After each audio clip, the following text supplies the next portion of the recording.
محمد صل على محمد آل محمد وعجل فرجهم وعلى آله الطيبين الطاهرين سيما بقية الله في الأراضين. قال الله تعالى في كتابه الكريم بسم الله الرحمن الرحيم أم حسبت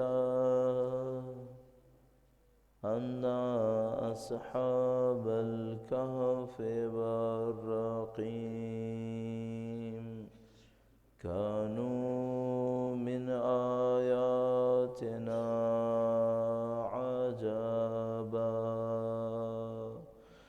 اہل بیت اطہار علیہ السلام کی عظمت پہ درود بھیجے گا. محمد و آل محمد صلی علی محمد آل محمد وعجل فرجهم. پروردگار عالم کا انتہائی احسان ہے، انتہائی شکر ہے، اس نے ہمیں اہل بیت اطہار علیہ السلام کی مودت محبت سے نوازا ہے، سید الشہداء کے فرش عزا کے اوپر بیٹھنا نصیب کیا ہے. اس دعا کے ساتھ کہ انشاءاللہ مرتے دموں تک ہمیں اہل بیت کے بہترین چاہنے والوں میں قرار فرمائے. انشاءاللہ اس دنیا میں ان کی زیارت اور اس دنیا میں ان کی شفاعت سے سرفراز فرمائے. ان کے فرزند کے ظہور کا دن دیکھنا نصیب فرمائے. ان کی نصرت کی راہ میں شہادت نصیب فرمائے انشاءاللہ. دعاؤں کی قبولیت کے لیے ایک بار پھر درود بھیجے گا. محمد و آل محمد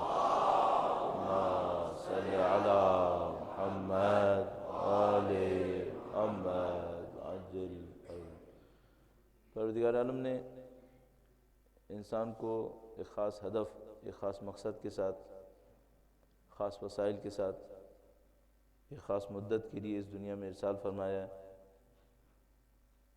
اور ایک مسلسل جد و جہد ہے جس کے اندر انسان کو مشغول کیا گیا ہے، انسان کو مصروف رہنے کا حکم دیا گیا ہے. جد و جہد کا اصلی ہدف یہ ہے کہ وہ تزکیہ نفس کرے، کمال حاصل کرے، اپنے وجود کے اندر جو صلاحیتیں خدا نے اس کی رکھی ہیں ان کو پروان چڑھائے. قد افلح من زکاہا وقد خاب من دساہا. لیکن خدا تعالیٰ نے جب حضرت آدم علیہ السلام کو اس دنیا میں بھیجا، اسی وقت ان کو بتا دیا تھا کہ یہ کام اتنا آسان نہیں ہوگا. اسی وقت ارشاد فرما دیا تھا کہ اس میں مشکلات بہت زیادہ ہوں گی. فرمایا کہ جنت میں تمہیں پیاس نہیں لگتی تھی، بھوک نہیں ہوتی تھی، وہاں پر تمہیں سائے کی مشکل نہیں تھی. یہ سب چیزیں تمہیں دنیا کے اندر ایک مشکل بن جائیں گی. گویا یہ بات طے شدہ تھی کہ جیسے ہی کوئی اس دنیا کے اندر آئے گا اس کو امتحانات جھیلنے پڑیں گے. اسی اعتبار سے اس دنیا کا ایک عنوان دارالمحن ہے، امتحانات کی دنیا ہے. امتحانوں میں جو سخت ترین امتحان ہے وہ حق کو تلاش کرنا ہے اور حق کی پیروی ہے.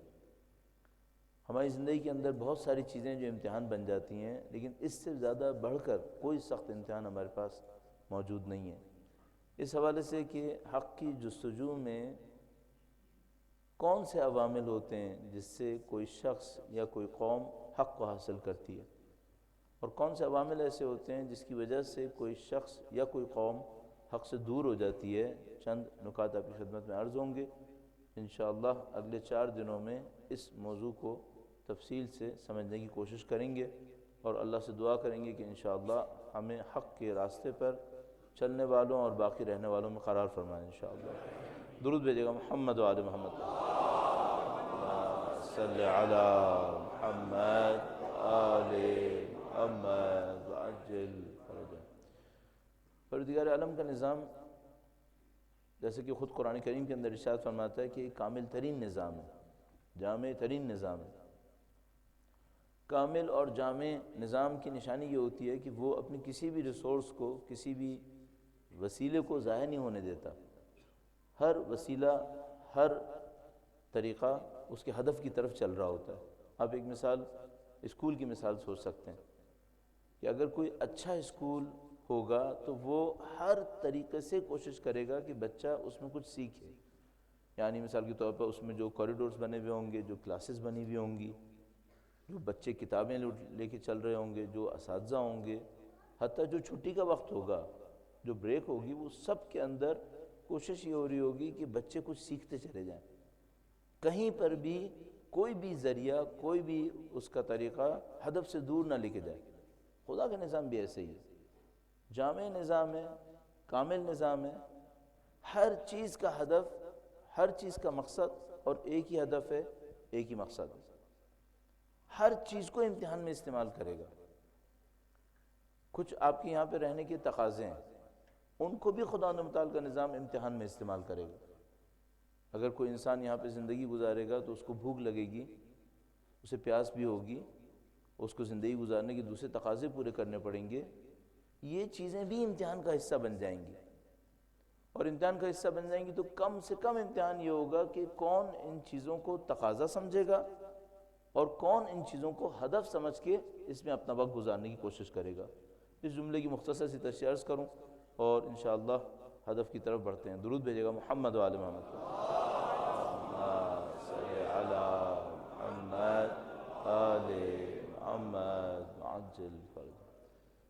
عزیزان محترم، پس منظر یہ ہے کہ ہم اور آپ جتنا زیادہ غیبت کے اختتام سے نزدیک ہوتے چلے جائیں گے، اتنا ہی ہماری سختی بڑھتی چلی جائے گی. جتنا زیادہ ہم ظہور کے نزدیک جائیں گے، ہمارے امتحانات بڑھتے چلے جائیں گے. مثال کے طور پر اگر ہم یہ تصور کر رہے ہیں کہ گزشتہ 100 سال کے اندر ہم ظہور سے 100 سال نزدیک ہوئے ہیں، تو پھر ہمیں سوچنا پڑے گا کہ ہمارے امتحانات کی پیچیدگی میں بھی اتنا ہی اضافہ ہوا ہوگا. اور جیسے جیسے وقت گزرتا چلا جائے گا، یہ کام اسی سپیڈ سے بلکہ اس سے کہیں زیادہ سپیڈ سے پیچیدہ ہوتا چلا جائے گا. ہمارے ذہن میں ہے کہ ہم نے 7-8 سال پہلے تقریر کے اندر عرض کیا تھا کہ ایک روایت بیان کی تھی اور اس روایت کے اوپر بہت اصرار کرتا تھا میں. وہ روایت آپ کی خدمت میں دوبارہ عرض کروں گا. ایک بار پھر درود بھیجے گا محمد و آل محمد. صلی علی محمد آل محمد عجل فرج. ہمارے پاس روایت موجود ہے کہ جو زمانہ امام کی تشریف آوری سے پہلے کا زمانہ ہوگا، اس میں حادثات، واقعات بہت تیزی سے پیش آئیں گے. اور اس کے لیے تشبیہ جو دی گئی تھی وہ انتہائی جامع، بہت خوبصورت تشبیہ تھی، جو انسان کی زندگی سے بھی نزدیک ہے اور اس معاملے کو سمجھنے کے لیے کام کو آسان کرتی ہے. فرمایا کہ کبھی ایسا ہوا ہے کہ تم تسبیح پڑھ رہے ہو اور تسبیح کا دھاگا ٹوٹ جائے؟ اور سامنے والے نے کہا کہ ہاں مولا ایسا ہوا ہے.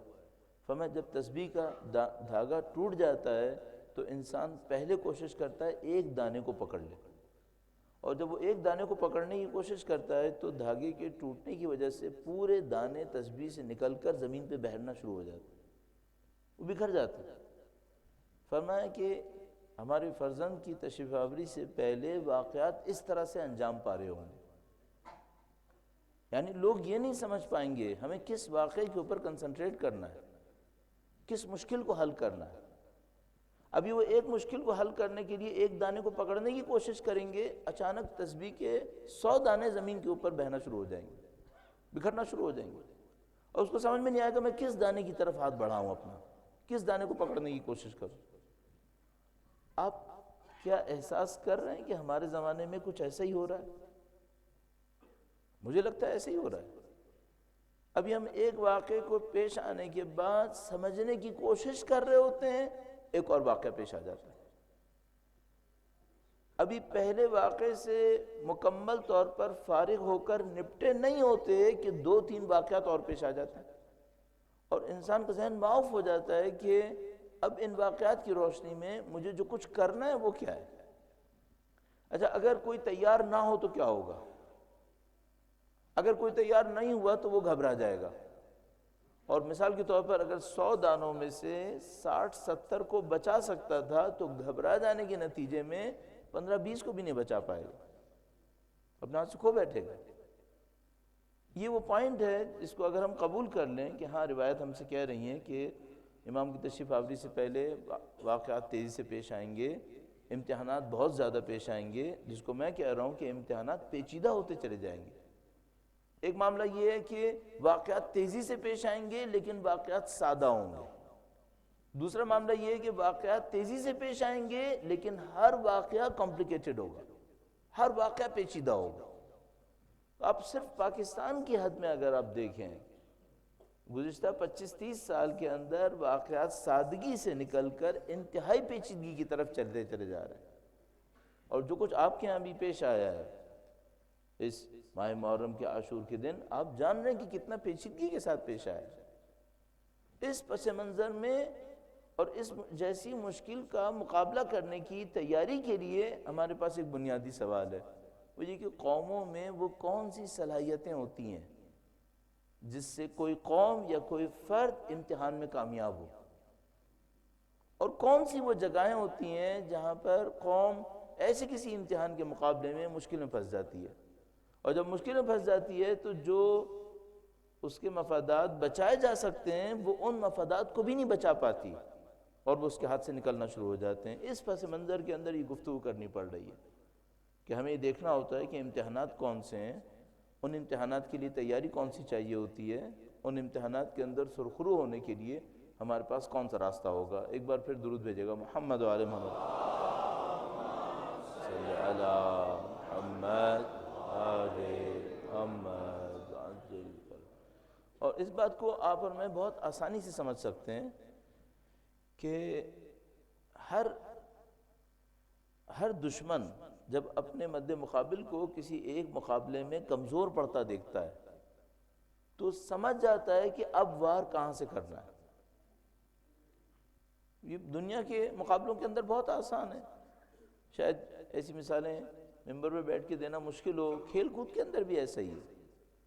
اگر کسی ٹیم کو پتہ چل جائے سامنے والی ٹیم کی ویکنس کیا ہے تو مسلسل اس ویکنس کے ذریعے سے فائدہ اٹھائے گا، مسلسل اس سے فائدہ اٹھائے گا، یہاں تک کہ سامنے والا بھی ریئلائز کر لے کہ یہ میری ویکنس ہے، میرا دشمن اس سے فائدہ اٹھا رہا ہے، اپنی ویکنس کو ختم کرنے کی کوشش کرے. اگر ایسا ہے کہ کوئی سازش ہوئی ہے اور اس سازش کے اندر ان کو کوئی کامیابی نظر آئی ہے اور اس کامیابی کی وجہ ہماری کوئی کمزوری تھی تو انہوں نے اس کمزوری کو پوائنٹ آؤٹ کر لیا. اس کا مطلب کیا ہے؟ اس کا مطلب ہے اگلی سازش اسی کمزوری کے اوپر ہوگی اور اس سے زیادہ پیچیدہ ہوگی. اسی کمزوری کے اوپر دوبارہ ایک سازش ہوگی، چونکہ پچھلی سازش کامیاب ہو گئی ہے، اس دفعہ پچھلی دفعہ سے زیادہ پیچیدہ کام کیا جائے گا. اور تھوڑا سا ہم مقایسہ کریں تو ہمیں اس بات کا ثبوت پاکستان میں اہل بیت اطہار کے چاہنے والوں کے ساتھ جو کچھ پیش آ رہا ہے اس سے بہت آسانی سے مل جائے گا کہ مسلسل ہمارے پاس جو واقعات پیش آ رہے ہیں ان میں پیچیدگی آ رہی ہے. اور ان پیچیدگیوں کو دیکھتے ہوئے ہمارے پاس جو ٹاسک آتا ہے، جو ہماری ذمہ داری آتی ہے، وہ یہ کہ ہم اپنے افراد کو تیار کیسے کر سکتے ہیں. انہوں نے اس ویکنس کو پکڑ لیا ہوگا، انہوں نے اس کمزوری کو جھانپ لیا ہوگا کہ ہاں یہ اس قوم کے اندر یہ کمزوری ہے. وہ مسلسل اس کمزوری کے اوپر انویسٹ کریں گے، اس کمزوری سے بار بار فائدہ اٹھائیں گے، اور ہم جیسے لوگوں کے پاس صرف ایک راستہ رہ جائے گا، اپنی اس کمزوری کا خاتمہ کریں. اور اگر ہم نے اس کمزوری کا خاتمہ نہیں کیا نعوذ باللہ تعالی تو پھر ہمارے سامنے مسائل اور زیادہ پیچیدگی کے ساتھ بڑھنا شروع ہو جائیں گے. اب اس میں 2-3 حل ہوتے ہیں.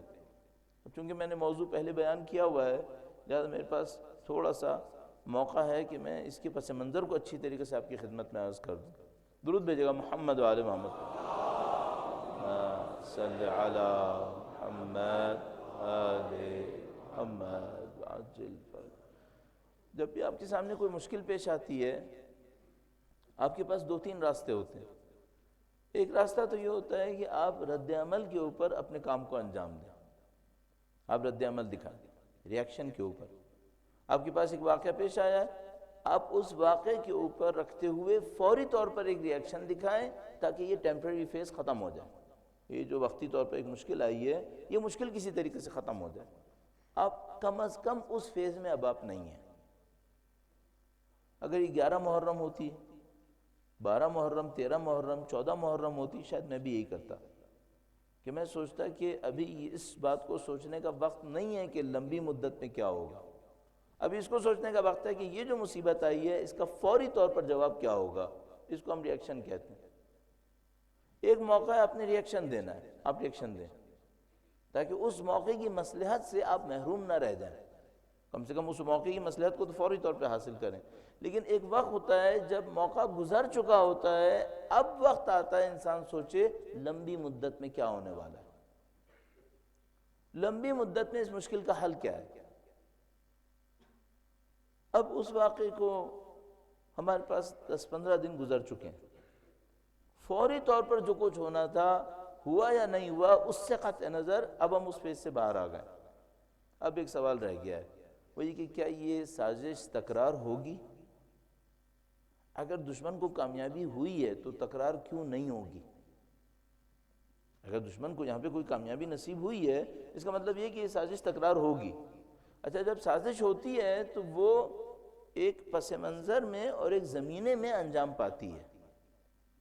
کوئی بیٹ ہوتا ہے، کوئی زمینہ ہوتا ہے، اس زمینے کے اوپر ایک سازش ہو رہی ہوتی ہے. اگر وہ زمینہ موجود رہا تو اس کا مطلب ہے سازش دوبارہ ہوگی، سازش دوبارہ ہوگی، البتہ پیچیدگی کے ساتھ ہوگی. کیوں؟ ان کو بھی پتہ ہے وہ ایک دفعہ کر چکے ہیں، لوگوں نے اس کو اسٹڈی کیا ہوگا. اس دفعہ اسی زمینے کے اوپر اور پیچیدگی کے ساتھ داخل ہوں گے. اب ہمارے پاس دو راستے ہیں. ایک راستہ تو ہے کہ ہم رد عمل دکھائیں اور اگلی سازش کا انتظار کریں، پھر دوبارہ اس کے اوپر رد عمل دکھائیں. تو میں نے عرض کیا یہ چند دنوں کے لیے تو صحیح ہے لیکن لمبی مدت کے لیے کافی نہیں ہے. دوسرا یہ ہے کہ ہم اس زمینے کو پہچان لیں جس کے اوپر سازش ہو رہی ہے اور بار بار ہو رہی ہے. صحیح ہے؟ تو اب ہم یہاں تک آتے ہیں کہ ہماری قوم کے اندر ایک زمینہ ہے، اس کو آپ گراؤنڈ کہہ لیجئے، اس کو آپ سوشل بیڈ کہہ لیجئے، اس کو ہماری قوم کی ایک عادت کہہ لیجئے. کوئی گراؤنڈ ہے، اس کے اوپر ایک سازش ہو رہی ہے. پہلا کام یہ کر لیں اس گراؤنڈ کو سمجھ لیں وہ کون سا گراؤنڈ ہے جس پر یہ سازش ہو رہی ہے. وہ ہماری ویکنس ہے کوئی. اگر ہماری ویکنس نہیں ہوتی یہ سازش نہیں ہو سکتی تھی، یہاں پہ ایک کام نہیں ہو سکتا تھا. یہاں ہماری کوئی ویکنس ہے، اس ویکنس کی وجہ سے ہمارے اوپر ایک سازش ہو رہی ہے. سب سے پہلا کام یہ کریں اس ویکنس کو پہچان لیں، ہماری ویکنس کیا ہے جس کے اوپر یہ لوگ یہ سازش کر رہے ہیں. یہ پہلا مرحلہ ہے.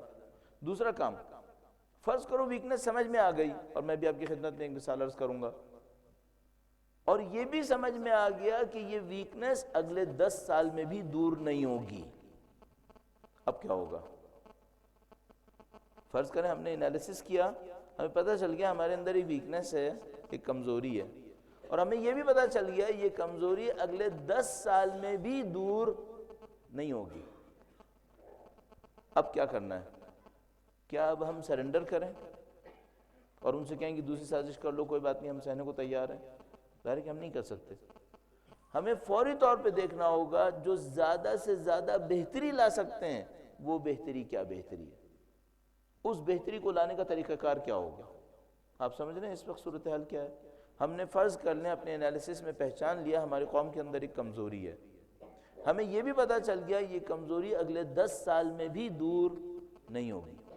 اب دو راستے ہیں، یا تو ہم دشمن سے کہیں تمہیں جو کچھ کرنا ہے کرتے رہو، ہم بے بس ہیں، نعوذ باللہ تعالی. میں کہہ رہا ہوں یہ ممکن نہیں ہے کہ ہم اس سے یہ کہیں. اس کا مطلب کیا ہے؟ ہمیں کوئی علاج کرنا ہوگا، اس ویکنس کا مقابلہ بھی ہو جائے اور انشاءاللہ ہماری مصلحت پوری ہو. درود بھیجے گا محمد و آل محمد.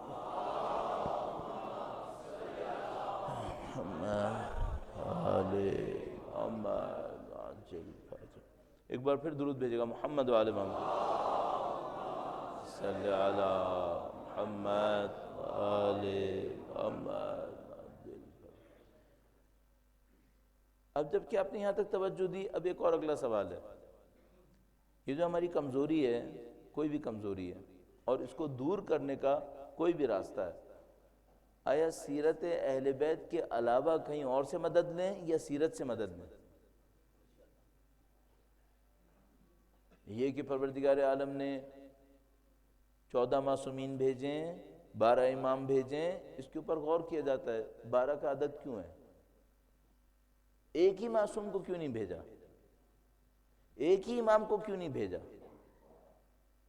تو اس کے جوابوں میں سے ایک جواب یہ دیتے ہیں خدا نے یہ چاہا کہ مختلف حالات میں معصوم سیرت اور سنت ہمارے سامنے واضح ہو جائے. اس وقت میں جب ہم کمزور ہیں، اس وقت میں جب دشمن کمزور ہے، اس وقت جب ہمارے پاس طاقت جنگ کی ہے اور اس وقت جب ہمارے پاس طاقت جنگ کی نہیں ہے تقیہ کرنا پڑیں گے، اس وقت جب سامنے والا دشمن کھل کے دشمنی کرے، اور اس وقت بھی جب سامنے والا دشمن منافقت کر کے دشمنی کرے۔ تو مختلف ادوار کے لیے اہل بیت اطہار علیہ السلام کی سنت اور سیرت ہمارے سامنے واضح رہے، تاکہ ہم یہ سمجھ سکیں کہ اس دور میں ہمیں اپنی دین کی مصلحتوں کو کس انداز میں پورا کرنا ہے۔ تو یہ دوسرا ہمارا پوائنٹ ہوگا۔ پہلا کام تو یہ کر لیں کہ اپنی قوم کے اندر جو کمزوری ہے اس کو پہچان لیں۔ دوسرا کوشش کریں کہ اس کمزوری کو اگر فوری طور پر پورا نہیں کیا جا سکتا، کم از کم مدت میں کون سا کام کیا جا سکتا ہے، دو باتیں۔ تیسری بات یہ کہ یہ جتنا بھی انالیسس کریں اس کو سیرت اہل بیت اطہار علیہ السلام کی روشنی میں کریں، تاکہ وہاں سے ہم معصوم سنت حاصل کر سکیں اور اپنے زمانے کے اوپر منطبق کر سکیں۔ ظاہر ہے اس سوال کی کوئی ضرورت نہیں ہے کہ کوئی یہ کہے یہ 1400 سال کے بعد کا زمانہ ہے، یہاں پر کچھ اور ہو رہا ہے۔ نہیں، یہاں کچھ اور نہیں ہو رہا، جو کچھ ہے وہی کچھ ہے جو 1400 سال پہلے ہوا تھا، صرف طریقے تبدیل ہوئے، صرف الفاظ تبدیل ہوئے۔ کوئی سازش، نئی سازش اس سے زیادہ سخت نہیں آئے گی۔ صرف ہمیں یہ دیکھنا پڑے گا اس سازش کا رنگ ان دوانوں کی سازشوں میں کس قسم کا ہے، اور اس کا مقابلے کا طریقہ کار کیا ہوگا۔ یہ وہ پس منظر ہے جس کے اندر ہم لوگ موجود ہیں، اور اس پس منظر کے اندر ہمیں یہ دیکھنا ہوگا ہماری اصلی مشکل کہاں جا کے اختتام پذیر ہوتی ہے۔ اس کے لیے ہم یہ جدوجہد کر رہے ہیں، اور ہم نے جو موضوع انتخاب کیا وہ یہی ہے کہ اس دنیا میں رہتے ہوئے ہدایت کے راستے میں جو فتنے آتے ہیں، مشکلات آتی ہیں، وہ مشکلات کس قسم کی ہیں، اور ان مشکلات کو حل کرنے کا طریقہ کار کیا ہوگا۔ درود بھیجے گا محمد و آل محمد، صلی علی محمد و آل محمد عجل فرجہم۔ انسان کے سامنے عرض ہو آپ کی خدمت میں کہ انسان جب اس دنیا کے اندر بھیجا گیا ہے تو کچھ انسان کی زندگی کے تقاضے ہیں جو ہر صورت میں پورے ہونے ہیں۔ مثلا اس کی بھوک پیاس کا مسئلہ ہے، رہائش کا مسئلہ ہے، یہ تقاضے ہر صورت میں پورے ہونے ہیں۔ قوموں کی مشکلات میں سے ایک مشکل یہ ہوتی ہے وہ تقاضوں کو اپنا ہدف سمجھنے لگتے ہیں، ان کو ہدف سمجھ کر ان کے پیچھے زندگی گزارنا شروع کر دیتے ہیں۔ اچھا، یہ انسان کی ایک کمزوری ہے، جتنا انسان کا مادیات کے ساتھ رابطہ بڑھتا ہے انسان کے اندر کمزوری بڑھتی چلی جاتی ہے۔ مادیات خود کمزوری کی ایک نشانی ہے۔ مثال کے طور پر اگر کسی انسان کا رابطہ، کسی انسان کی زندگی آخرت کے لیے گزر رہی ہے، آخرت طاقت کی نشانی ہے، آخرت کو کوئی چھین نہیں سکتا کسی سے۔ اگر آپ کی زندگی قرب خدا کے لیے گزر رہی ہے، آپ کی زندگی رضایت خدا کے لیے گزر رہی ہے، کوئی دشمن کتنی بھی سازش کرے آپ سے قرب خدا چھین نہیں سکتا۔ جن انسانوں کو بدترین دنیا کی جیلوں کے اندر ڈالا جاتا ہے، بدترین پابندیوں میں رکھا جاتا ہے، اتنی شدید پابندیاں لگاتے ہیں کہ مثلا وہ نماز نہیں پڑھ سکتا، وہ قرآن کریم کو ہاتھ نہیں لگا سکتا، وہ کوئی دعا نہیں پڑھ سکتا، کیا اس سے خدا کا قرب چھین لے گا؟ نہ صرف یہ کہ خدا کا قرب نہیں چھین سکے گا، یہ قرب خدا میں اور آگے بڑھے گا، اور تیزی سے بڑھے گا۔ یہی جو زندان ابو غریب عراق کا اور بغداد کا مشہور ترین زندان ہے، صدام کے زمانے میں اس کے اندر ہزاروں لوگ قید تھے، اور ان میں سے بعض لوگ جب چھٹ کر یا بھاگ کر ایران آتے تھے تو اس کی داستانوں کو سنایا کرتے تھے کہ وہاں پر کس قسم کی زندگی تھی۔ اس میں سے بہت ساری چیزیں ڈاکومنٹڈ ہیں، زندگیوں کو بتایا گیا ہے۔ صرف ایک جو مجھے چیز یاد آتی ہے اور اس کے اندر بیان کرتے ہیں، اس نے لکھا کہ سزاؤں میں سے ایک سزا اس بات پہ پڑتی تھی کہ تسبیح کیوں بناتے ہو دھاگے سے۔ یہ لوگ جو وہاں زندان میں تھے اپنی عبادتوں کو کرنے کے لیے ہر چیز سے محروم کیے جاتے تھے۔ ایک زندانی نے مجھ سے کہا، میں نے اس سے پوچھا وہاں پہ سختیاں کیا کیا تھیں؟ کہنے لگا سختیوں میں سے ایک سختی یہ تھی صبح کا وقت ہو جایا کرتا تھا، ہمیں نماز پڑھنے کی اجازت نہیں ہوتی تھی، کہا کھڑے نہیں ہو سکتے، سوتے رہو۔ تو کہنے لگا ہم سوتے میں بغیر وضو کے اشاروں سے نماز پڑھا کرتے تھے۔ ہماری نئی معلوم کتنی ایسی نمازیں جو ہم نے وضو کے ساتھ تمام شرائط کے ساتھ پڑھی ہوں گی، اس کی ایک نماز کے مقابلے میں کم پڑے گی۔ جو اس نے بغیر وضو کے بغیر شرائط کے پڑھی ہوں گی۔ اگر کسی انسان کا ہدف مادیات نہ ہو، اس کا ہدف آخرت کی سمت ہو، اتنا طاقتور ہوتا ہے یہ شخص اپنی حقیقت کے اندر، اس سے کوئی یہ ہدف چھین نہیں سکتا۔ یہ جو ہدف کے چھننے کا خوف ہوتا ہے، انسان کے مقصد کے چھننے کا خوف ہوتا ہے، یہ انسان کو کمزور بناتا ہے۔ اللہم صلی علی محمد وآل محمد وعجل فرجہ۔ آپ اپنی زندگی کے اندر مشاہدہ فرمائیں گے، کچھ انسان اپنے ہدف اور مقصد کے لیے انتہائی طاقتور ہوتے ہیں، کوئی بھی مشکل آئے، کوئی بھی مصیبت آئے، کوئی بھی رکاوٹ آئے، وہ ان کے مقصد کو ختم نہیں کر سکتی۔ کیوں اتنے طاقتور ہوتے ہیں؟ ان کو پتہ ہوتا ہے دشمن وہ جو ہمارے لیے محبوب ہے اس کو ہم سے چھین نہیں سکتا۔ اگر انسان کے اندر یہ خوف ہو کہ مجھ سے کچھ چھن جائے گا، یہ اس کی کمزوری ہوتی ہے۔ شیطان کی سب سے بڑی مہارت یہ ہے کہ وہ ذہنوں کے اندر جا کر دیکھ سکتا ہے اس شخص کی محبوب چیز کون سی ہے۔ یہ شیطان کی مہارت ہے۔ اور اگر آپ اس واقعے کو اس انداز میں دیکھیں جو پروردگار عالم نے حضرت آدم علیہ السلام اور دنیا جنت سے نکالے جانے والے واقعے کو بیان کیا ہے، تو مسلسل آپ دیکھیں گے شیطان حضرت آدم کی اس خواہش کو سمجھ رہا ہے کہ مجھے ابدی زندگی چاہیے۔ یہ شیطان کی مہارت ہے، وہ میرے اور آپ کے ذہن کے اندر آ کر یہ دیکھ سکتا ہے اس کا محبوب کیا ہے، یہ کس کے پیچھے جا رہا ہے۔ اور وہ چیز اگر ایسی ہو جس میں چھننے کا امکان ہو، اب یہاں پہ ایک کمزوری آتی ہے، یہاں پہ ایک کمزوری آتی ہے۔ وہ کس طریقے سے؟ مثلا فرض فرمائیے میں کہنے کو تو سب کچھ کہہ سکتا ہوں، خدا میرا ہدف ہے، دین میرا ہدف ہے، اہل بیت کا قرب میرا ہدف ہے، خدا نہ کرے نعوذ باللہ اگر میرے دل کے اندر اپنا گھر بھی ایک ہدف ہو کہ نہیں یہ مجھے چاہیے، اس کو میں نہیں چھوڑ سکتا، تو کیا شیطان نہیں سمجھ پائے گا کہ میرا ہدف ایک گھر بھی ہے؟ بہت آسانی سے اس کے پاس اس کی اجازت ہے کہ وہ یہ کام کر سکتا ہے۔ وسواس خناس ہے، وسواس ہونے کا مطلب کیا ہے؟ اگر وہ میرے اندر نہیں جھانک سکتا تو وسوسہ کیسے کرے گا؟ پھر وہ اندر جھانک سکتا ہے، جیسے ہی اندر جھانکے گا وہ دیکھ لے گا ان کے دلوں کے اندر یہ ایک اور چیز ہے جو ان کی گفتگو کے علاوہ ہدف ہے۔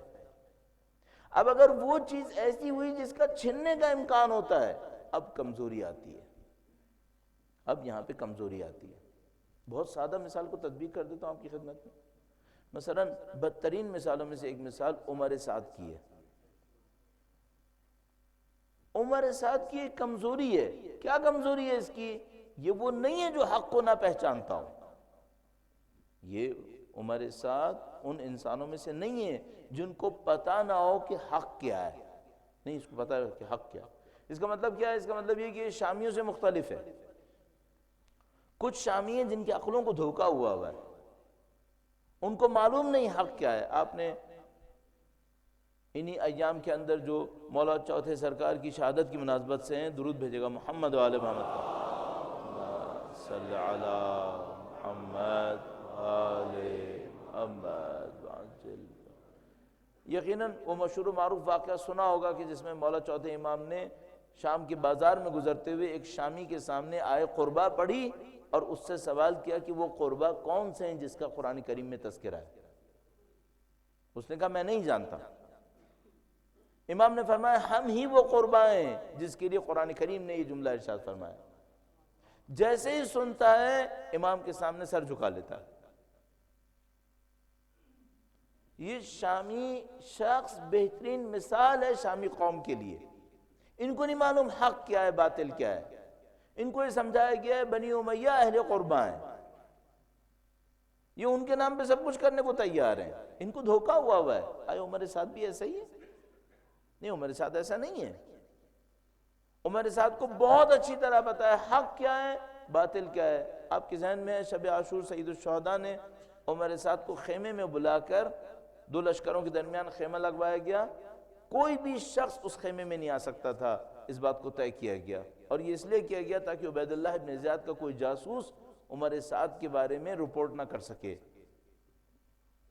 امام نے اس کو خیمے میں بلایا اور اس سے کہا کہ تم جانتے ہو کہ تم باطل پر ہو اور تم جانتے ہو کہ میں کون ہوں، یہ بتاؤ مجھ سے جنگ لڑنے کیوں آئے ہو؟ اس نے ایک دفعہ بھی یہ نہیں کہا کہ آپ حق پہ نہیں ہیں، نعوذ باللہ تعالی، نہیں کہا اس نے کبھی ایک دفعہ بھی نہیں کہا کہ آپ نے کوئی غلط کام کیا ہے۔ اس نے جو 2-3 جواب دیے ان میں سے ایک یہ تھا کہ میری زمینیں ان کے پاس ہیں، یہ لوگ میری زمینیں چھین لیں گے، میرے گھر پہ قبضہ کر لیں گے، اور آخر میں کہنے لگا میرے بیوی بچے کوفہ کے اندر ہیں، اگر میں نے کام انجام نہیں دیا تو ان کی زندگی خطرے میں ہوگی۔ اس نے یہ جواب دیے ہیں۔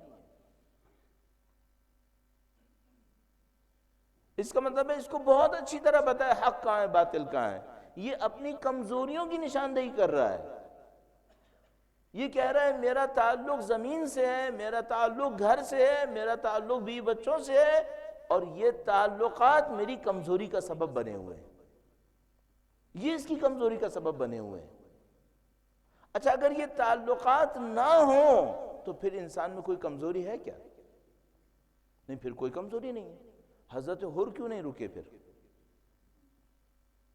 عمر سعد رک گیا، سید الشہداء کا مقابلہ کرنے لگا، حق کی طرف نہیں بڑھ سکا، حضرت حر نہیں رکے، انہوں نے ساری چیزوں کو پامال کیا اور وہ حق کا ساتھ دینے کے لیے آ گئے۔ کیوں؟ ان کے دل میں ایسا کوئی تعلق نہیں ہے جو ان کو کمزور کرے، اور جو تعلق ان کے دل میں ہے اس پر کوئی یزید قبضہ نہیں کر سکتا، کوئی عمر سعد اس کو نقصان نہیں پہنچا سکتا۔ عزیزان محترم، سب سے پہلے ہمیں یہ دیکھنا پڑے گا ہمارے دلوں میں تعلق کن چیزوں سے ہے۔ اور چونکہ میں آپ کی خدمت میں عرض کر چکا ہوں، اب سازشیں پیچیدہ ہوں گی، سازشیں کہیں زیادہ پیچیدہ ہوں گی۔ ایک پوائنٹ ان پیچیدگی کے حوالے سے اور عرض کرتا چلوں تاکہ ہمارے لیے پس منظر صحیح ہو کہ ہم کرنے کی کیا کوشش کر رہے ہیں اور کس مشکل کے سامنے ہیں۔ درود بھیجے گا محمد و آل محمد، صلی علی محمد و آل محمد وعجل فرج۔ عزیزان محترم، کبھی زمانہ ایسا زمانہ ہوتا ہے کہ حق اور باطل کا معرکہ ابتدائی سطح پہ ہوتا ہے، ابتدائی سطح پہ ہوتا ہے، معاملہ بہت آگے تک نہیں گیا ہوتا۔ جب ایسا کوئی معاملہ ہو تو اگر کوئی مختصر بھی حق کا ساتھ دے دے، اتنا ساتھ دینا بھی کافی ہے، اتنا ساتھ دینا بھی کافی ہے۔ اچھا اس موقع کے اوپر معاملے میں پیچیدگی نہیں ہے، تھوڑا سا مقابلہ ہے، تھوڑی سی قربانی ہے، تھوڑی سی مہارت سے اس مشکل کو نپٹایا جا سکتا ہے۔ اگر اور سادہ کر کے عرض کروں، مثال کے طور پر کل صبح فجر کی نماز واجب ہے، ہر روز واجب ہے، کل صبح بھی واجب ہے، اٹھنا ایک معاملہ ہے، کچھ لوگ اٹھیں گے کچھ لوگ نہیں اٹھیں گے، یہ حق و باطل کا معرکہ ہے یا نہیں ہے؟ یہ بھی ایک چھوٹا سا معرکہ ہے، یہ ایک حق ہے کہ کل خدا کا ایک حکم ہے کہ اتنے بجے اٹھو، نماز فجر ادا کرو، عبودیت دکھاؤ، بندگی دکھاؤ، نماز پڑھو۔ اچھا اس معرکے کے اندر شناخت کتنی چاہیے؟ اتنی سی شناخت چاہیے کہ فجر واجب ہے یا نہیں ہے، بس۔ اس معرکے کے اندر حق پر چلنے کے لیے قربانی کتنی چاہیے؟ اتنی سی ایک قربانی چاہیے کہ تھوڑی دیر کی نیند قربان ہو جائے، بس۔ اس میں کوئی اور پیچیدگی ہے؟ نہیں، کوئی اور پیچیدگی نہیں ہے، اتنی سی ایک بات ہے کہ ایک نماز واجب ہے، اتنی سی شناخت چاہیے کہ نماز واجب ہے، اتنی سی شناخت چاہیے کہ اگر میں نے اس واجب کو پورا نہیں کیا، میں نے اپنا نقصان کیا، اپنے ہدف سے دور ہوا ہوں۔ کتنی قربانی دینی ہے؟ تھوڑی سی نیند کی قربانی۔ اگر کوئی اس کام کو کر لے، اس معاملے کے اندر فاتح ہو جائے گا، کامیابی مل جائے گی۔ اچھا اس معرکے کو جیتنے کے لیے اصول کافی پڑھنا ضروری ہے؟ نہیں، اس معرکے کو پڑھنے، کامیابی حاصل کرنے کے لیے کئی سال کی ریاضت چاہیے؟ نہیں، کوئی کئی سال کی ریاضت نہیں چاہیے، اس وقت چھوٹا سا ایک ارادہ چاہیے، بس، معاملہ ختم۔ نہ قربانی بڑی ہے، نہ معرفت بڑی ہے، نہ کوئی بہت بڑا پس منظر ہے، کچھ نہیں ہے، چھوٹا سا ایک حق و باطل کا معرکہ ہے۔ اچھا جو اس میں نہ جیت سکے وہ بڑے پیچیدہ محاذ پہ جیت جائے گا؟ یہ مشکل ہے۔ جب کوئی ایسا معرکہ ہوتا ہے، بالکل ابتدائی معرکہ ہوتا ہے، اس میں زیادہ معرفت نہیں چاہیے ہوتی، اس میں زیادہ ایثار بھی نہیں چاہیے ہوتا، زیادہ قربانی بھی نہیں چاہیے ہوتی۔ اس معرکے سے نکل جائیں، اس معرکے کو جیت دیا، اب ایک اگلا معرکہ آتا ہے۔ وہ کیا معرکہ آتا ہے؟ حق اور باطل کا اور پیچیدہ معرکہ۔ اس میں اتنی سی شناخت کافی تھی، اس میں شناخت بہت لمبی چوڑی چاہیے۔ اس میں اتنی سی قربانی کافی تھی، اس میں قربانی بہت بڑی چاہیے۔ اب میں آپ کی خدمت میں عرض کرنا چاہ رہا ہوں، جیسے جیسے میں اور آپ وقت ظہور سے نزدیک جائیں گے، یہ معاملہ اس سادگی سے نکل کر اس پیچیدگی میں جائے گا۔ اس کا مطلب کیا ہوگا؟ اس کا مطلب ہے آج جو معرکے میں آپ مبتلا ہوئے ہیں، اس میں معرفت اگر اتنی چاہیے تھی، اگلے معرکے کے اندر معرفت شاید 10 گنا زیادہ چاہیے ہوگی۔ اگر اس دفعہ معرکے کے اندر ایثار اور قربانی کا ایک حد درکار تھا، اگلے معرکے کے اندر ایثار اور قربانی بہت بڑی چاہیے ہوگی۔ اچھا، ایک اور پیچیدگی بھی بڑھ جائے گی، ایک اور پیچیدگی بڑھ جائے گی۔ درود بھیجے گا محمد وآل محمد، صلی علی محمد وآل محمد وعجل فرجہ۔ بالکل تطبیق کرتے ہوئے، اپنے حالات سے نزدیک لاتے ہوئے۔ کبھی ایسا ہوتا ہے انسان کے سامنے حکم خدا ہوتا ہے، خدا نہ کرے نعوذ باللہ تعالی کسی بھی کمزوری کی وجہ سے حکم خدا کو پامال کر دیتا ہے۔ اگر امتحان چھوٹا ہو تو نقصان چھوٹا رہے گا، نقصان چھوٹا ہوگا، لیکن اگر امتحان بڑا ہو اور وہاں حکم خدا کو پامال کرے، اب نقصان بہت بڑا ہوگا، نقصان بہت بڑا ہو جائے گا۔ مثال کے طور پر، آپ کیا کوفیوں کا حضرت مسلم بن عقیل کا ساتھ نہ دینا، ایک معرکہ تھا، ایک موقع پر تھوڑی دیر کے لیے ساتھ دینا تھا، وہ ساتھ نہیں دیا، نتیجہ کیا ہوا ہے؟ نتیجے میں پھر تاریخ کی ایک بہت بڑی مشکل کے اندر یہ کوفی گرفتار ہوا، بہت بڑے عذاب کو جھیل لیا پھر۔ اچھا، اس واقعے کے اوپر اگر ساتھ دے دیتے، صورتحال کچھ اور ہے۔ آپ جب مارکے میں پیچیدگی کی طرف جاتے ہیں تب یہ ہوگا۔ اگر حالات عام حالات ہوں، آپ ایک غلطی کریں، ایک غلطی کریں گے، سزا ایک غلطی کی ہوگی، لیکن اگر مارکہ پیچیدہ ہو جائے اور امتحان سخت ہو، اب اس کے اندر آپ نے غلطی کی، اب معاملہ جانوں تک جائے گا، اب کئی جانیں قربان ہوں گی۔ پچھلے سال حیدرآباد کے شہر میں جب لوگوں کے درمیان ٹینشن بہت زیادہ تھا، چھوٹے سے ایک گروپ نے کسی کے سمجھائے بجھائے میں آ کر ایک غلط حرکت انجام دی، نتیجہ 5 افراد مارے گئے، 5 افراد مارے گئے۔ کراچی میں ایک موقع کے اوپر ایک اجتماع کے راستے کو طے کرنے میں 2 امکانات تھے، یا یہاں سے جائیں یا وہاں سے جائیں، کوئی جلوس نہیں تھا، کوئی جلوس نہیں تھا، پروگرام بھی نہیں تھا، پروگرام سے واپسی پر لوگوں نے ایک راستے سے گزرنا تھا، یا یہاں سے جائیں یا وہاں سے جائیں۔ اصرار کیا کہ ہم اس راستے پہ جائیں گے جس پہ آگے دشمن کھڑا ہے، جبکہ دوسرا راستہ مہیا تھا۔ اصرار کیا کہ نہیں ہم یہیں سے جائیں گے، کیوں؟ سمجھا کہ یہ عزت اور بے عزتی کا معاملہ ہو گیا۔ 12 آدمی زخمی ہوئے، 2 افراد شہید ہوئے۔ جب معاملہ پیچیدہ ہوگا تو گفتگو اس پہ ختم نہیں ہوگی کہ فجر کی نماز ادا ہوئی یا قضا ہوئی، نہیں، پھر چند جانیں جائیں گی اور چند نقصانات بہت زبردست قسم کے ہوں گے۔ اب آپ کے ساتھ یہ بار بار ہونا ہے۔ اب معاملہ سادگی کا نہیں ہے کہ ایک حکم خدا تھا، اگر اس کا خیال نہیں رکھا تو اس کے بعد کچھ نہیں ہونا، صرف تھوڑی دیر کے لیے کوئی مصلحت ختم ہوگی، نہیں، اب ایسا نہیں ہوگا، معاملے پیچیدہ ہوتے چلے جائیں گے۔ اگر ان پیچیدگیوں کے اندر ہم نے سازشوں کو نہیں سمجھا، اور خدا نہ کرے نعوذ باللہ تعالی ہم سے کوئی غلطی ہوئی، ایک دفعہ دشمن کی سازش ہے جو کامیاب ہوئی ہے، ایک دفعہ ہم سے کوئی غلطی ہوئی، اگر ہم سے کوئی غلطی ہوئی قیمت چند جانوں سے کم نہیں ہوگی۔ جو میں آپ کی خدمت میں عرض کر رہا ہوں، کوفیوں نے جب حضرت مسلم بن عقیل کا ساتھ نہیں دیا تو قیمت کتنی تھی؟ قیمت اگر واقعی دیکھیں تو اس کی قیمت حجاج بن یوسف کا منحوس دور تھا، جس میں کم سے کم 3 سے 4 لاکھ لوگ مارے گئے۔ اگر اس موقع پہ ساتھ دے دیتے حجاج بن یوسف کا دور نہیں آنا تھا۔ اس حجاج بن یوسف کے دور میں ہماری اسٹڈی کے مطابق 3 سے 4 لاکھ لوگ اندازہ یہ ہے کہ مارے گئے۔ اگر مسلم بن عقیل کا ساتھ دیتے تو کتنے لوگوں نے مرنا تھا؟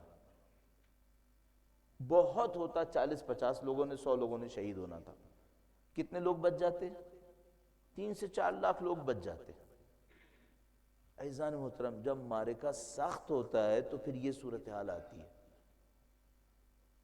آپ تھوڑی سی قربانی دے کر وہ محاذ جیت سکتے ہیں جس میں اگر قربانی نہیں دی اور غلطی کر دی تو پھر نقصان بہت بڑا ہے، پھر نقصان بہت بڑا ہے۔ اب یہ قربانی کوئی بھی چیز ہو سکتی ہے، یہ قربانی صبر کی بھی ہو سکتی ہے کہ جو قربانی دینی تھی وہ صبر تھا۔ اور یہاں پر آ کر میں ایک جملہ اور آپ کی خدمت میں عرض کروں، کیونکہ یہ معاملہ اتنا پیچیدہ ہے، یہ اس کی تمہید بھی پیچیدگی میں چلی گئی ہے، جو میں آپ کی خدمت میں نزدیک کرنا چاہ رہا ہوں کہ کس ذہنیت کے ساتھ آپ کو اس معاملے کو دیکھنا پڑے گا۔ اور وہ جو آخری اس سلسلے میں پوائنٹ ہے آج کے لیے کم از کم، وہ یہ ہے کہ آپ حکم خدا کے پیچھے مصلحتوں کے قائل ہیں یا مصلحتوں کے قائل نہیں ہیں۔ اگر کوئی یہ کہ حکم خدا کے پیچھے صرف ایک مصلحت ہے، قیامت کے دن ثواب ملے گا یا عذاب ملے گا، تو یہ معاملہ آسان ہے پھر اس اعتبار سے کہ بھئی اگر کسی نے حکم خدا توڑ دیا تو ایک کام ہوگا، قیامت کے دن ثواب ملے گا یا عذاب ملے گا۔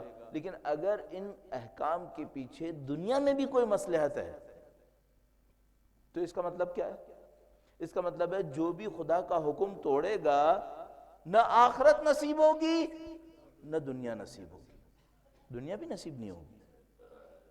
اس کا مطلب کیا ہے؟ اس کا مطلب یہ کہ اگر ہم کسی امتحان میں پڑے اور خدا نہ کرے نعوذ باللہ تعالی ہم نے کوئی حکم خدا پامال کیا، آخرت میں بھی کامیابی نہیں ہے، دنیا میں بھی کامیابی نہیں ہے۔ پھر ایسا نہیں کہ یہاں بھی کامیابی ہو جائے گی، آپ کو اس انداز میں اس سارے مارکے کو دیکھنا پڑے گا۔ بس اس کے چند پہلو بنیں گے، ان کو دوبارہ بریف کرتے ہوئے سمیٹنے کی کوشش کرتے ہیں۔ درود بھیجے گا محمد و آل محمد، صلی علی محمد و آل محمد عاجل فرج۔ جو اب تک آپ کی خدمت میں عرض ہوا وہ یہ کہ جیسے جیسے ہم ظہور کے نزدیک جائیں گے امتحانات بڑھتے چلے جائیں گے، ان امتحانات کے اندر پیچیدگی بڑھتی چلی جائے گی، اور اس پیچیدگی کا نتیجہ یہ ہوگا کہ خدا نہ کرے نعوذ باللہ چھوٹی سی بھی غلطی ہوئی سزا بہت بڑی ہوگی، اور یہ جو غلطی ہوگی وہ کیا ہوگی؟ وہ حکم خدا کا پامال ہونا ہے۔ کہیں نہ کہیں حکم خدا پامال ہو، اس کے نتیجے میں غلطی ہوگی، اور اس غلطی کے بعد پھر نتائج بہت سنگین ہوتے چلے جائیں گے۔ اب تیاری کس بات کی کرنی ہے؟ آپ کی خدمت میں بیان ہوا یہ مسائل بار بار پیش آئیں گے، اور اگر میں صرف چھوٹا سا ایک مقایسہ کروں جس کی یہاں گنجائش نہیں ہے، صرف اشارتاً آپ کی خدمت میں عرض کر رہا ہوں، کیا کراچی میں یہی واقعہ ایک اور رنگ میں پیش نہیں آیا تھا؟ وہاں پر بھی پیش آیا تھا ایک تبدیلی کے ساتھ۔ وہاں تبدیلی جو یہ تھی اس واقعے کے مقابلے میں وہ یہ کہ وہاں ہم مظلوم سے شروع ہو کر ظالم کی طرف پیش کیے گئے تھے، پورٹرے کیے گئے تھے۔ ہماری جو تصویر بنائی گئی تھی وہ مظلوم سے شروع کر کے ظالم کی طرف بنائی گئی تھی۔ یہاں پر جو تصویر بنائی گئی ہے وہ ظالم سے شروع کر کے دوبارہ اور بڑے ظالم کی طرف بنائی گئی ہے۔ یہاں تصویر بہت پیچیدہ ہو گئی ہے، یعنی اگر کوئی کراچی والے واقعے سے اس کا مقایسہ کرے تو میں کہوں گا یہ زیادہ پیچیدہ سازش ہے، یہ زیادہ کمپلیکیٹڈ سازش ہے۔ اب میں آپ کی خدمت میں جو بار بار عرض کرنا چاہ رہا ہوں، اس کا حل کہاں پر ہے؟ اگر آپ اور میں یہ سمجھ رہے ہیں ان کے حل مجھے اور آپ کو سیاسی جوڑ توڑ میں لینے ہیں، تو پھر اس کا مطلب یہ کہ ہم دوبارہ غلطیوں میں پھنسیں گے۔ اس کا کوئی حل سیاسی جوڑ توڑ میں نہیں ہے۔ ایک جز وقتی حل ہوتا ہے، وہ سیاسی جوڑ توڑ میں دیکھا جا سکتا ہے۔ فوری طور پر کیا ہونا ہے، اگلے دن، 2 دن کے اندر، 4 دن کے اندر، یہ سارے حل سیاسی جوڑ توڑ کے ذریعے کیے جا سکتے ہیں۔ لیکن ایک دفعہ ایک اور سوال ہے، مستقل حل کیا ہے؟ لمبی مدت کا حل کیا ہے؟ لمبی مدت کا حل صرف ایک ہے، ہمیں یہ دیکھنا پڑے گا ہمارے اندر کون سی کمزوری ہے جس پہ دشمن یہ سازش کر رہا ہے۔ یہ وہ جگہ ہے جہاں دین کی مہارت چاہیے آپ کو۔ وہ جو جز وقتی حل ہوتے ہیں ان میں شاید بغیر دین کی مہارت کے بھی کوئی کام انجام دیا جا سکتا ہے۔ آپ نے چند لوگوں کے ساتھ بیٹھنا ہے، چند چیزوں میں جوڑنا ہے، توڑنا ہے، یہ کام کرنا ہے، اس کو شاید کوئی بغیر دینی مہارت کے بھی انجام دے۔ لیکن اگر کوئی کہے مجھے لمبی مدت میں مشکل کو حل کرنا ہے، سوائے دینی مہارت کے کوئی راستہ نہیں ہے اب آپ کے پاس۔ آپ کو جا کے دیکھنا پڑے گا اس قوم کی مشکل کہاں پر ہے جس کے اوپر یہ دشمن بار بار حربے ڈال رہا ہے۔ اگر اس مشکل کو حل کرنا ہے، جا کر دیکھیے جو اسلام کی بنیادیں ہیں، ان بنیادوں کا اگر اس قوم سے مقایسہ کریں، ان بنیادوں کے مقابلے میں یہاں کمزوری کون کون سی ہیں۔ اسلام انسان کی شخصیت کو ایک خاص انداز میں دیکھنا چاہتا ہے۔ اگر مثلا ہم کہیں اسلام میں مومن کون ہے، مومن کی چند خاصیتیں ہیں، اگر وہ خاصیتیں کسی ایک فرد میں ہوں اس کے اوپر سازش نہیں کی جا سکتی، وہ سازش کا مقابلہ کرنا جانتا ہے۔ المومن کیس، مومن ہوشیار ہے۔ اگر یہ مومن جو قرآن کریم اور دین اسلام نے بتایا ہے اگر یہ موجود ہے، اس پر یہ سازشیں بار بار نہیں ہو سکتی۔ اب آپ کو صرف جا کے دیکھنا پڑے گا اس مومن کے مقابلے میں یہاں بنیادی کمی کون سی ہے۔ اگر اس کمی کو آپ نے پکڑ لیا اور قوم کے اندر اس کمی کو صحیح کر لیا، اب سازشیں نہیں ہو پائیں گی۔ اب اتنی آزادی کوئی نہیں جیت پائے گا پھر یہاں پر۔ ابھی اس وقت جیتنا بہت آسان ہے۔ میں نے شاید آپ کی خدمت میں عرض کیا تھا، اس وقت ہماری قوم کا یہ عالم ہے، اگر کوئی ہمارے مقابلے میں سازش کرنا چاہے، چند ایس ایم ایس اور چند روپے کی انویسٹمنٹ کے ذریعے سے ہمارے خلاف سازش کر لیتا ہے۔ یہاں کوئی کمزوری نہیں ہے تو پھر دشمن کے لیے سازش کرنا اتنا آسان کیوں ہے؟ پھر کیوں اتنا آسان ہے پھر یہاں پر؟ اب یہاں پہ یقیناً کوئی کمزوری ہے، وہ کمزوری کہاں ڈھونڈی جائے؟ جو میں نے آپ کی خدمت میں عرض کیا تھا، کیا حل ڈھونڈنے کے لیے میں پولیٹیکل سائنسز سے حل لاؤں ویسٹ نے جو پڑھا ہے؟ نہیں، وہاں سے لانے کی ضرورت نہیں ہے۔ مجھے دیکھنا پڑے گا اہل بیت نے جو سیرت دی ہے اس کے اندر اس مشکل کا حل کہاں پہ رکھا ہوا ہے، اور وہ حل کہاں پر ہوگا؟ دیکھنا پڑے گا وہ جو اس انسان خدا نے بنایا تھا، جو خدا نے چاہا تھا کہ انسان ہو، اس کے اندر اور اس گروپ کے اندر کون سی بڑی کمی ہے جس سے دشمن کھیل رہا ہے۔ اگر آپ نے اس کمی کو پکڑ لیا اور اس کمی کو ہم اور آپ صحیح کرنے کی کوشش کریں تو یہ وہ لمبی مدت کا کام ہے جس میں ہم اس سازش کا مقابلہ کر سکتے ہیں۔ اور خدا نہ کرے وہ کمی باقی رہی تو پھر یہ سازشیں بار بار ہوتی رہیں گی۔ اور وہ جو اہل بیت اطہار علیہ السلام کے شدید ترین چاہنے والے تھے، وہ ان سازشوں سے بری تھے، یعنی وہ ان سازشوں کا شکار نہیں ہو پا رہے تھے، اور جو ساتھ چلنے والے تھے وہ بعض اوقات ان سازشوں کا شکار ہو جایا کرتے تھے۔ 2-3 مثالیں آپ کے سامنے بہت واضح ہیں۔ میں نے آپ کا وقت جو اتنا لیا آج کے دن وہ خاص کر اس بات کے لیے تھا تاکہ آپ اس تمہید میں اس جگہ تک پہنچ جائیں کہ اگر آپ اس معاملے کو اس طرح سے دیکھ رہے ہیں، مثلا اگر آپ اتنی سادگی سے کہہ رہے ہیں نا کہ اگر ہم نے فلاں پولیٹیکل کام کر لیا ہو تو ہماری مشکل حل ہو جائے گی، اتنا سادہ نہیں ہے یہ کام، یہ اتنی آسانی سے نہیں ہوگا۔ یا مثال کے طور پر بعض لوگ صرف اس بات کو سمجھ رہے ہوتے ہیں کہ اگر ہم نے فلاں مادی تیاری کر لی ہو تو پھر دشمن یہ نہیں کر سکے گا، نہیں، اس طرح بھی نہیں ہو پائے گا۔ ہاں وہ سب کرنا چاہیے، جز وقتی کاموں کے لیے اچھا ہے، کل وقتی مشکل کو حل کرنے کے لیے وہ کافی نہیں ہے۔ آپ کو دیکھنا پڑے گا، مثلا آپ کو دیکھنا پڑے گا کہ جو جنگ صفین میں کچھ لوگ سازش کا شکار ہوئے، ان میں کمی کیا تھی؟ ان کے سامنے قرآن کریم علم پر آیا، وہ سازش کا شکار ہو گئے۔ مالک اشتر تو شکار نہیں ہوئے، وہ شکار نہیں ہوئے۔ امیر المومنین کے پتہ نہیں کتنے چاہنے والے تھے جو اس سازش کو سمجھ گئے تھے، لیکن ایک گروہ تھا جو اس سازش کو نہیں سمجھ سکا۔ مثلا جب مسلمانوں کے اندر جنگ جمل ہوئی تو کیوں مسلمان سازش سے شکار ہو گئے؟ کچھ لوگ سمجھ گئے تھے کہ سازش ہوئی ہے، بہت سارے لوگ نہیں سمجھ سکے. کیوں نہیں سمجھ سکے؟ ان میں کیا مشکل ہے؟ اور وہ جو مثال، آخری مثال آپ کی خدمت میں عرض ہوئی، وہ یہ کہ جب حضرت مسلم بن عقیل کے سامنے عبید اللہ ابن زیاد نے ایک سازش کی، کیوں اس زمانے میں کوفہ کے رہنے والے اس سازش کو نہیں سمجھ سکے؟ اور اشارتاً میں نے آپ کی خدمت میں عرض کر دیا، وہ یہ کہ آپ کو جا کے دیکھنا پڑے گا دل کی گہرائیوں کے اندر وہ جو ہدف اور مقصد ہے وہ کون سی چیز ہے. اگر وہ کوئی ایسی چیز ہے جس کے اوپر قبضہ کرنا ممکن ہے تو قوم میں کمزوری ہے. اور یہ پوائنٹس میں سے ایک پوائنٹ ہے جو پہلے دن کے لیے آپ سمجھ سکتے ہیں. جا کے دیکھیں دل کی گہرائیوں کے اندر خواہش کس بات کی ہے، اور جہاں کہیں دین خدا کمپرومائز ہوگا وہیں پر ایک کمزوری ایجاد ہو جائے گی.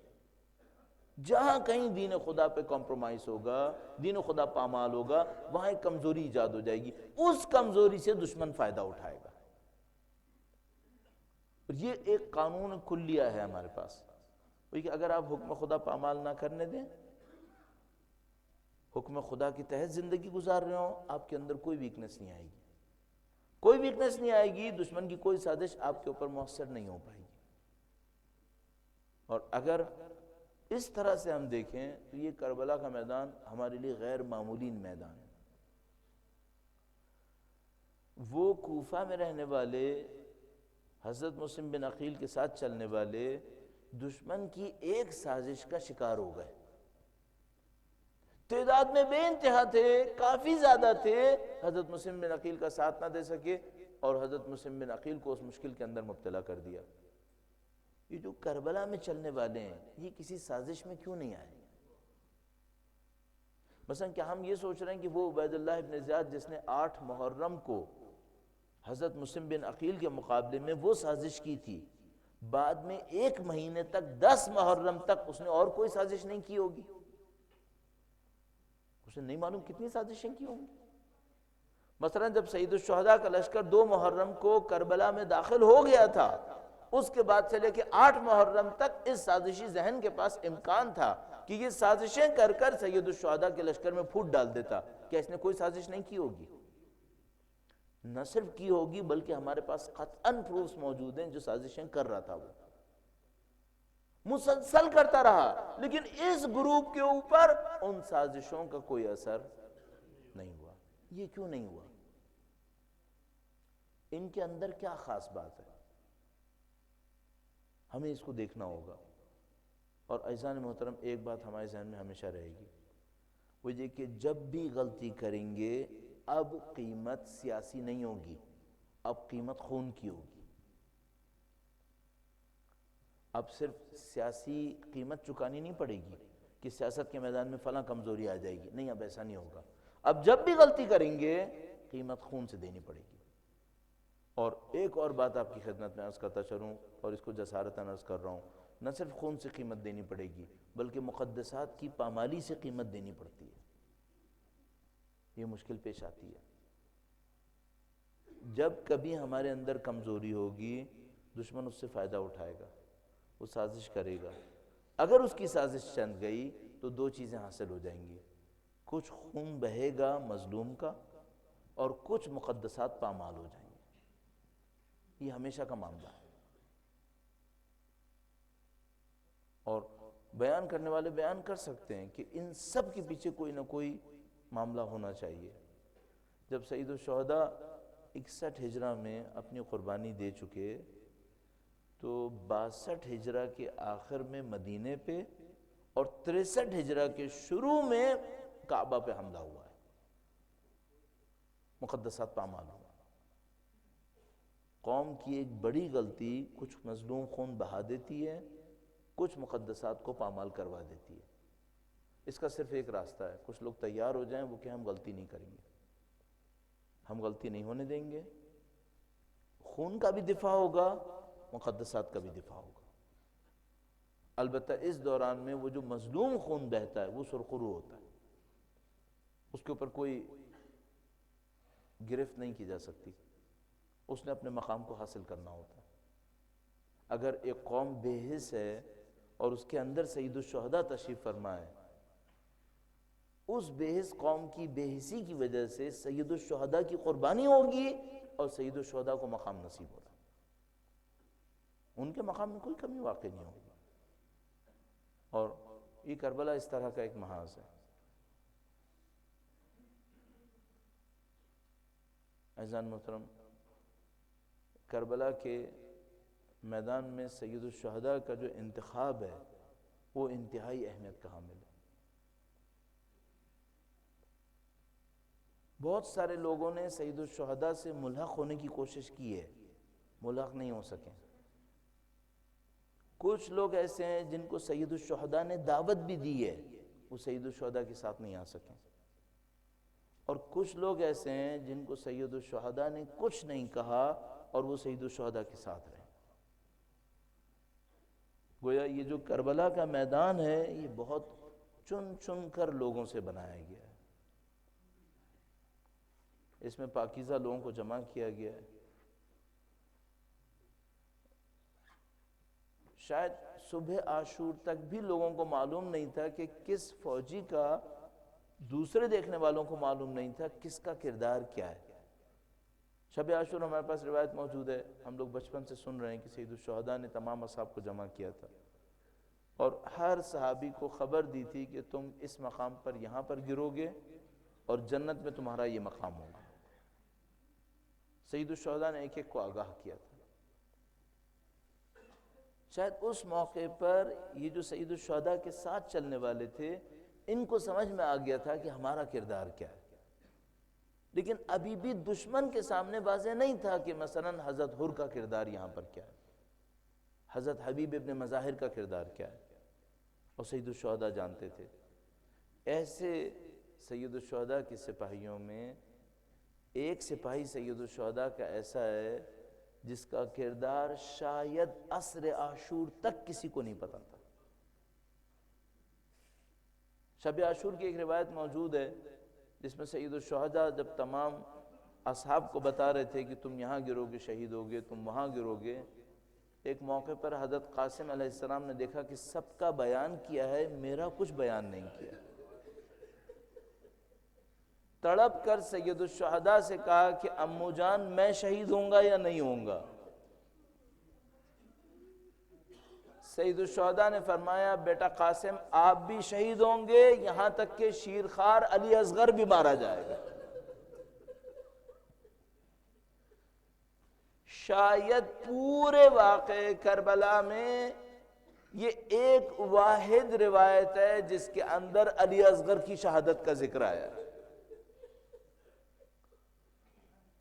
اور انسان غور کرے کہ جب یہ قافلہ مدینے سے چلا تھا رجب کی آخری تاریخوں میں، اس وقت اس شیرخوار کی عمر کتنی ہوگی؟ یہ جو 10 محرم میں 6 ماہ کا ہے، یہ رجب کی آخری تاریخوں میں 1 مہینے یا 2 مہینے کا بچہ ہے۔ سید الشہداء اس مہینے 2 مہینے کے بچے کو لے کر چلیں، پوری دنیا کو نہیں معلوم علی اصغر کا کردار کیا ہے، صرف سید الشہداء جانتے ہیں میرا شیرخوار بچہ وہ کام کرنے والا ہے جو علی اکبر بھی نہیں کر سکے گا، اور وہ کام کب ظاہر ہوا؟ جب سید الشہداء میدان کربلا میں تنہا کھڑے ہیں اور ندا دیتے ہیں حل من ناصر ینصرنا، کوئی سپاہی نہیں ہے، آوان و انصار میں کوئی باقی نہیں ہے، اور ایک ماں خیمے کے دروازے پر کھڑے ہو کر کہہ رہی ہے کہ جب سے آپ ندا دے رہے ہیں یہ بچہ روئے جا رہا ہے۔ علی اصغر کے کردار کو کوئی نہیں جانتا ہے، اس کا کردار کیا ہے۔ سید الشہداء خیمے کے نزدیک تشریف لائے، مادر علی اصغر سے کہا بچہ مجھے دو شاید پانی پلا سکوں۔ عزیزان محترم، ہم اور آپ باپ ہونے کے ناطے اپنی اولاد کو چاہتے ہیں، لیکن ہم اور آپ جانتے ہیں کہ جو ماں چاہتی ہے وہ معاملہ کچھ اور ہے۔ قرآن کریم شیرخوار بچے کی اور ماں کی محبت کا اعتراف فرماتا ہے. کہتا ہے جب ہم نے مادر موسیٰ سے کہا کہ موسیٰ کو پانی پہ ڈال دو تو ماں کا دل گھبرا گیا کہ بچے کو پانی پہ کیسے ڈالے. تو فرماتا ہے وَرَبَطْنَا عَلَىٰ قَلْبِهَا، ہم نے مادر موسیٰ کے دل کو مضبوط کیا. تو میں صرف ایک جملہ کہوں گا، خدا ہے تو نے علی اصغر کی ماں کے دل کو کتنا مضبوط کیا. مادر موسیٰ کو وعدہ کیا لا تخافی ولا تحزنی انا رادوہ الیک، اے مادر موسیٰ نہ ڈرو نہ خوف کھاؤ، بچے کو پانی پہ ڈال دو، ہم تمہیں واپس دیں گے. اور یہ مادر علی اصغر کہتی ہے مولا جو یہاں سے گیا ہے وہ واپس نہیں آیا ہے.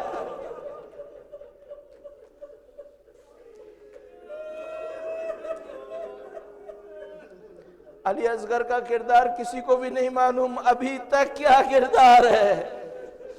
بس وہ موقع آیا سید الشہداء نے بچے کو دونوں ہاتھوں پر بلند کیا اور دشمن سے کہا کہ اے دشمن، اگر تم سمجھ رہے تھے کہ پانی دینے سے ہماری طاقت بڑھ جائے گی تو اس شیرخوار کو پانی پلانے سے کوئی طاقت نہیں بڑھے گی. یہ جو ہمارے ساتھ کا لشکر ہے یہ دنیا کے شقی ترین انسانوں کا لشکر ہے، اشقیاء کا لشکر ہے. یہ ان کے دلوں میں کوئی رحم نہیں ہے، ان کے دلوں کے اندر کوئی انسانیت نہیں ہے. لیکن خدا نے اپنی ایک حجت بھیجنی ہوتی ہے کہ جو پتھر دلوں کے سامنے بھی حق کو ثابت کر دے. خدا نے علی اصغر کو ایک ایسی کیفیت میں بھیجا کہ یہ اشقیاء کا لشکر بھی منہ پھیر پھیر کے رونے لگا. وہ ننھا بچہ جب اپنے سوکھے ہوئے وجود کے ساتھ اپنی زبان کو نکالتا ہے تو عمر سعد کا شقی ترین لشکر بھی رونے لگتا ہے. عمر سعد احساس کرتا ہے کہ بغاوت کا وقت آ رہا ہے. حرملہ کو اشارہ کرتا ہے، کہتا ہے تیر چڑھا. ایک روایت کے مطابق حرملہ عمر سعد سے پوچھتا ہے میں باپ کا نشانہ لوں یا بچے کا؟ اور یہ لعین کہتا ہے کہ بچے کا نشانہ لے اور تیر چلائے. عزیزو، قرآن کریم نے جہاں حضرت ابراہیم علیہ السلام کی قربانی کو بیان کیا وہاں حضرت ابراہیم کو ایک وعدہ دیا اور فرمایا وَفَدَيْنَاهُ بِذِبْحٍ عَظِيمٍ، ہم اس قربانی کے بدلے میں ایک عظیم الشان قربانی دیں گے. عزیزو، اب ان قربانیوں کا اگر مقایسہ کریں تو ہم کہہ سکتے ہیں کہ دیکھو اسماعیل کے ہاتھ پاؤں بندھے ہوئے تھے اور ابراہیم کی آنکھوں میں پٹی تھی. علی اصغر کا ہاتھ پاؤں بندھا ہوا نہیں ہے، نہ حسین کی آنکھوں میں پٹی ہے. اسماعیل کی ماں بہت دور تھی، علی اصغر کی ماں خیمے سے دیکھ رہی تھی. اسماعیل 3 دن کا پیاسا نہیں تھا، علی اصغر پیاسا بھی تھا. بس ایک فرق ہے، اولو العزم نبی ہونے کے باوجود وہ ابراہیم ہے اور یہ حسین ہے. یہ حسین. عظیم الشان قربانی کا وقت آیا، حرملہ کا تیر چلا، وہ تیر ستم چلا. عزیزو، بس ایک روایت آپ کا وقت اور نہ لوں، نفس المحموم شیخ عباس قمی کی روایت، حرملہ کا تیر چلا، بچے کا گلا کان سے کان تک ذبح ہوا.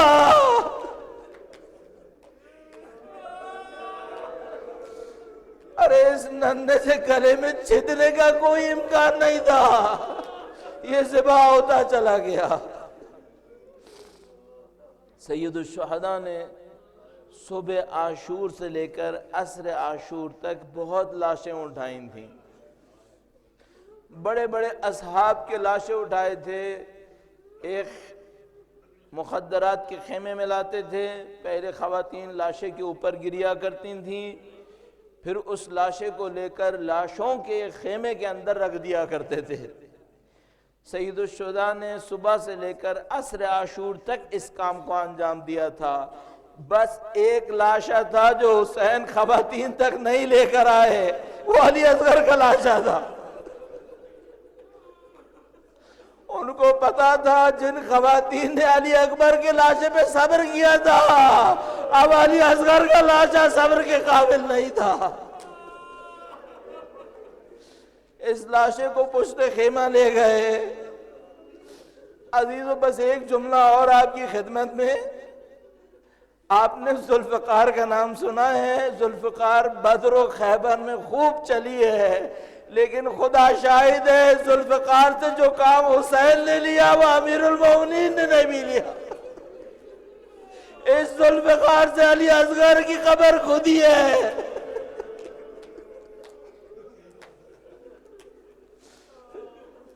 بس ایک موقع آیا، مادر علی اصغر کو ایک خبر ہوئی، بچہ ذبح ہو گیا۔ اگر کوئی ماں کے دل کو سمجھنے والا ہو، اور شاید ہم میں اتنی طاقت نہ ہو، شاید خواتین کے دلوں میں اتنی طاقت ہو، تو مادر علی اصغر کا یہ جملہ رلانے کے لیے کافی ہے۔ اس بے بس ماں نے کہا، میرے شیرخوار بتا کہیں تیرے جیسے بھی ذبح ہوتے ہیں؟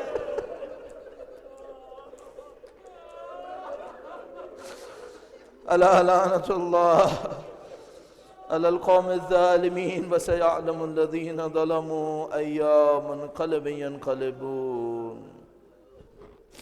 پروردگارہ تجھے واسطہ محمد و آل محمد کا اس قلیل کو ہم سے قبول فرما، جنہوں نے اہل بیت پہ ظلم کیا انہیں بدترین عذاب میں مبتلا فرما، منتقم خون کربلا کے ظہور میں تعجیل فرما، ہمیں ان کی نصرت کی راہ میں شہادت نصیب فرما۔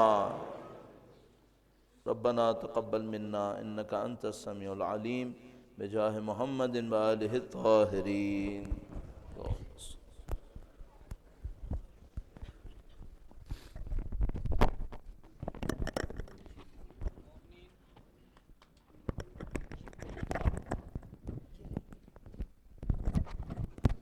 مومنین کل بھی مجلس ٹھیک 7:15 بجے شروع ہو جائے گی، اور جناب مولانا علی مرتضی زیدی صاحب ٹھیک 7:30 بجے ممبر پر تشریف لائیں گے۔ تو 7:15 بجے آپ تشریف لے آئیے تاکہ 7:30 بجے جناب مولانا ٹھیک 7:30 بجے زیب ممبر ہوں، اور یہ مجالس آپ اپنے مرحومین کے ایصال ثواب کے